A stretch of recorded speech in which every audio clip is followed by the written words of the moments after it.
everyone, my name is Angelica. I'm the owner of the Math Magician Services, and I'm one of the students in Bryce's coaching program. Today we're going to be talking about niches and a common misconception about niches with your bookkeeping business. So first off, what are niches? Well, a niche is going to be a specialized, specific group or industry that you're involved in, that you've gotten to know very well, that you have a lot of authority and experience with, something that you can be an authoritative speaker on, kind of influence in those industries. And niches are important because, like I said, you're an authority figure in those different specific industries or groups. You may have certain clients or potential clients that want to work with you just mainly because they know that you're the authority in that industry. But the other day when I was in Bryce's community program that he has on Facebook for all of the students in his coaching program, I noticed that there was someone who made a comment about how to find an actual niche. Do you have to wait for someone to come to you? Do you reach out to them? And it started to get me thinking about niches because I've had my business for about 3 years now, and truth be told, I don't have a specific niche. And I feel like this is a huge sought after thing in the bookkeeping field, in the bookkeeping community, because it is something that is very helpful and something that is it's a big goal to have a niche. But I'm here to basically be a relatable business to businesses that are maybe just starting out. Maybe you don't have a niche, maybe you're struggling, maybe you're feeling the same way as the gentleman that made that post about trying to find a niche. Because basically, like I said, I've had my business for 3 years. I don't have a specific niche. But I feel like you hear this word so many times and it's detrimental to the success of your bookkeeping business when in reality, it isn't. Like I said, it is a goal that you can work towards. But let me tell you right now, if you're just starting out or if you're having trouble finding a niche, you are not alone. And it is something you can work towards, but it is not a prerequisite to owning a bookkeeping business.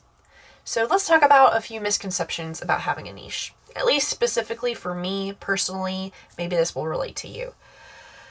But like I said, there's this misconception that you need a niche to be successful. But for me personally, I remember when I first started out, I was listening to podcasts, I was listening to all kinds of things about how to find a niche. And I kind of came up with in my mind a while back because I couldn't find a specific niche. I would try to reach out to people in a specific industry and no one cared. They didn't care if I had authority in that specific industry. I'm sure that will change with time. But for me, a light bulb went off probably a year and a half in where I was like, you know what? If I keep closing myself off to these other opportunities, I'm never going to be able to find a niche because I'm never going to know exactly what I'm looking for, what I prefer, who I want to work with if I'm closing off these opportunities. So you may have an idea in your mind, you may have done some market research and figured out, oh, this specific industry actually really needs help with bookkeeping, and you've reached out to those people and they haven't gotten with you, but then you have this other business trying to get your attention and go, hey, I would love to work with you, I'm willing to pay you a really good price, and you're going, you're not in my niche, so get out of my corner. I doubt a lot of you are doing that if you're just starting out because it's important to, get clients, but I guess the fact of the matter is you don't want to be pushing people away because they don't belong in your specific group. As you grow your business, as you're more established in your niche, then I would maybe suggest, actually, you know what? I know a different bookkeeper or accountant that can handle you. I mostly work with this industry. But for me, starting out, I used to do makeup artistry. And when I did that, I worked really closely with photographers, models, stuff like that. And so when I first started out, I was like, you know what, I'm going to really focus hard on marketing to photographers because I know that they don't have time to figure out their stuff. I work very closely with them. I know some of the ins and outs of, what their business comprises of. And so I think I could be a very good person to contact for that. And so I reached out to a few photographers. Some of them kind of bit, but never really took the bait. And so I never really got a chance to work with them. But there were people that reached out to me. I had a painting company reach out to me. I had a dog grooming facility reach out to me. I had another company that it was a actual Jimmy John's franchise that reached out to me. So I had these random companies kind of reaching out to me And I thought, you know what? Maybe I will actually prefer this company. And working with them and kind of realizing the ins and outs of the business to realize that maybe this is a company I prefer, so on and so forth. So as I've grown my business, I have kind of fallen into more of a niche with certain things. Like I've kind of realized HVAC is kind of where a lot of things are heading for me. I've worked with 3 HVAC companies now, and I've actually been able to not necessarily get secrets, but learn tips and like, hey, this HVAC company does this. And I know that that's very helpful to my other HVAC companies because they kind of are learning more about their competition and what's going on and kind of staying above the curve. And so it really helps whenever you're kind of an authority in that. But let me just tell you right now that as far as the bookkeeping piece goes of working in a niche, that the bookkeeping fundamentals are pretty much all the same across every industry across the board. You may come across a different chart of accounts or may have to set up a different chart of accounts for certain things, but at least depending on like job costing or like project costing type stuff. So if you're working with retail, that's obviously going to be quite different from working in like a construction service based kind of industry.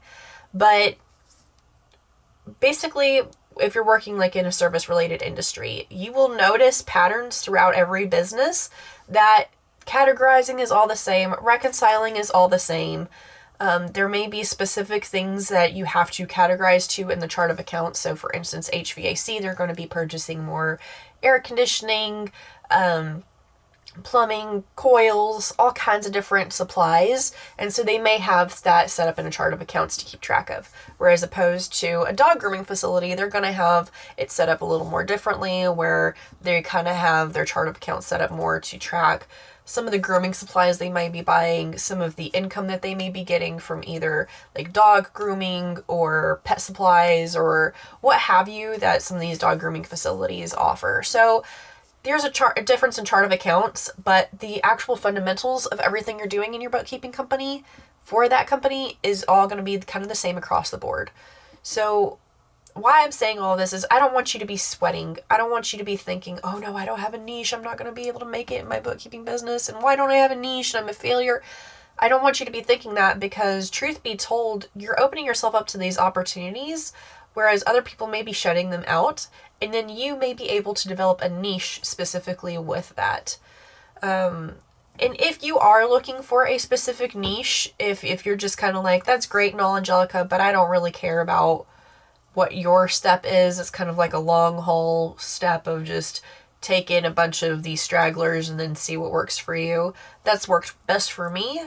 It helped alleviate a lot of stress. But if you're wanting to find a niche, there's ways to do like market research, find out what a need is. I know there's a lot of people in Bryce's community that started off as like real estate agents, and so they specifically target real estate agents in their bookkeeping or accounting company. And so they know exactly what is all entailed, and they have already some really good contacts set up, and they can reach out to those people, and they can be a specialist in that industry.